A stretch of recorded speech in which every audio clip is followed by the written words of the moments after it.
വാർഷിക സമ്മേളനം നടത്തി. KSRTC pensioners organisation Kayamkulam unit വാർഷിക സമ്മേളനമാണ് നടത്തിയത്. KSRTC pensioners organisation Kayamkulam unit വാർഷിക സമ്മേളനമാണ് നടന്നത്. Kayamkulam Puthiyidam government servant society ഹാളിലായിരുന്നു വാർഷിക സമ്മേളനം സംഘടിപ്പിച്ചത്. സംസ്ഥാന ഓർഗനൈസിംഗ് സെക്രട്ടറി N. ശങ്കരപ്പിള്ള ഉദ്ഘാടനം ചെയ്തു.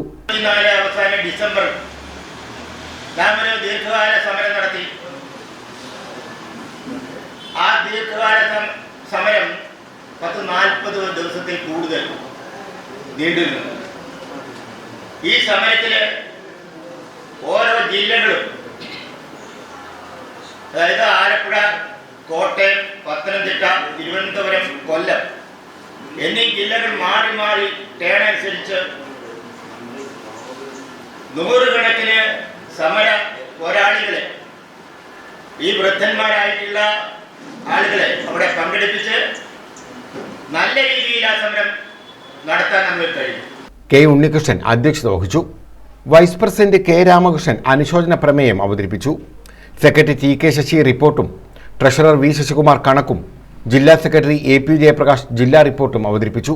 PV Thankappan, A. അലിക്കുഞ്ഞ, ബാലചന്ദ്രനാചാരി, T. Sreedharan Nair, D. Sridevi തുടങ്ങിയവർ പങ്കെടുത്തു. News bureau, Kayamkulam.